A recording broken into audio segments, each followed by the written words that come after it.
Hey there and welcome. I am so incredibly glad you're here for this explainer on Python logical operators. If you're a focused learner, really diving headfirst into Python, well, you are in exactly the right place. Today, we're demystifying something that is absolutely crucial, mastering multiple conditions. And don't worry, we're going to keep things super clear, structured, and completely beginner-friendly. So, to kick things off, let's picture a real-world scenario. Imagine you're writing the software for one of those touchscreen fast food kiosks. How do we check if a customer wants a large burger, extra cheese, and mushrooms, all on one single, clean line of code? Now, up to this point in your coding journey, handling a complex burger order like that, it might seem kind of overwhelming. But today, we're going to unlock the exact tools you need to tackle this effortlessly. Here is our quick roadmap for the explainer. We'll start with point 1, the multiple condition problem. Then we'll tackle our core tools. 2, the AND operator. 3, the OR operator. And 4, the NOT operator. Finally, we'll wrap up with 5, common mistakes, and 6, practice and summary.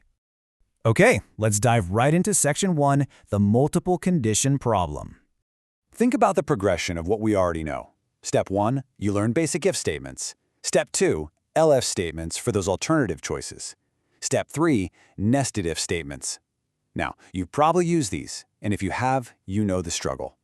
When you try to check for a large burger, right, then put an if statement inside of that for the cheese, and yet another if statement inside of that for the mushrooms, well, your code just becomes deep, messy, and honestly a nightmare to read. It's like a giant puzzle. We desperately need a way to check all those toppings efficiently on the exact same line. And that brings us perfectly to our first hero solution, section 2, the AND operator. The beautiful thing about these operators in Python is that they're incredibly intuitive. They mean almost exactly what they mean in everyday English. Let's map out this logic using a truth table, taking it row by row. Imagine a student login system. For condition A, you need the correct username. For condition B, you need the correct password. Look at that first scenario. If the username is true and the password is true, well, the final result is true. You're logged in.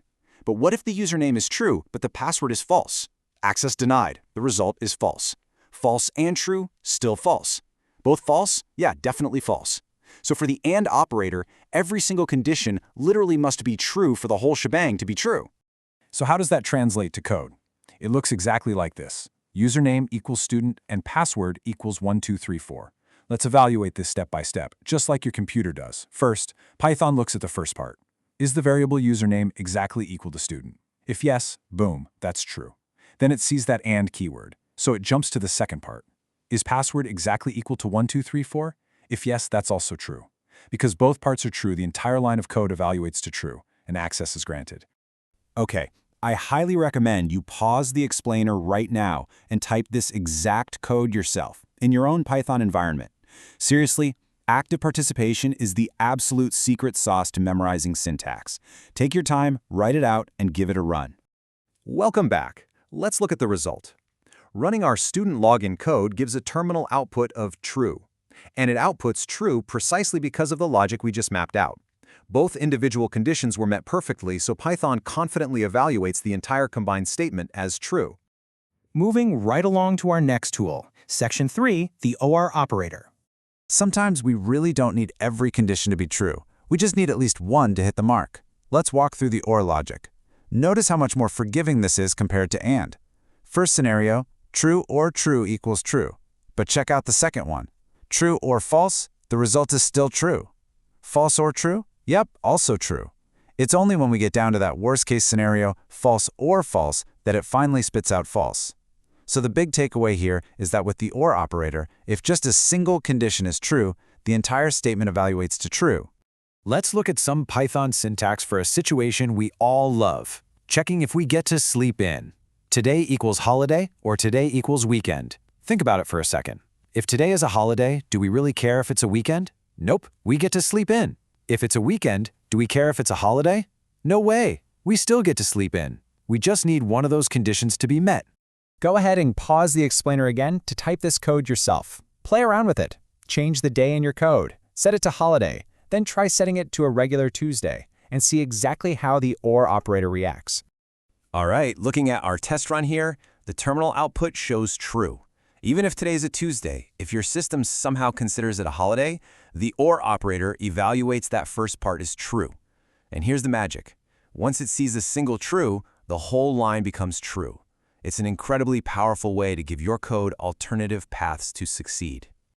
Now let's transition to the final core operator in our toolkit, the ultimate logic flipper, Section 4, the NOT operator. This logic is wonderfully simple. It doesn't combine two conditions like AND or, it just takes a single condition and completely reverses it. If condition A is true, not A becomes false. If condition A is false, not A becomes true. It literally just flips whatever Boolean value it's handed directly upside down. How does this actually look in practice? Well, let's use NOT for age verification. Imagine you're writing a program that checks if a user is authorized to enter a site. If you have a variable called isUnderage that is currently set to true, you might write an if statement that says, if not, isUnderage. Since they are underage, meaning that variable is true, the NOT operator flips it to false, effectively locking them out and keeping your system secure. I'm going to give you another prompt to pause here. Type this code yourself to build up that vital muscle memory. Try defining a variable as true, and just print out what happens when you slap a NOT right in front of it. Take a look at the final test result. Our terminal output is showing false. Why? Well, because the original state of our user was true for being underage, and the NOT operator simply inverted that Boolean value in the terminal output to false, blocking their access entirely. You are doing absolutely amazing so far. But, the crucial point of learning any new programming concept is avoiding those hidden traps that catch pretty much all beginners. So let's look at Section 5, Common Mistakes. I honestly cannot stress this enough. Avoid using a single equal sign inside a logical check. A single equal sign assigns a value to a variable.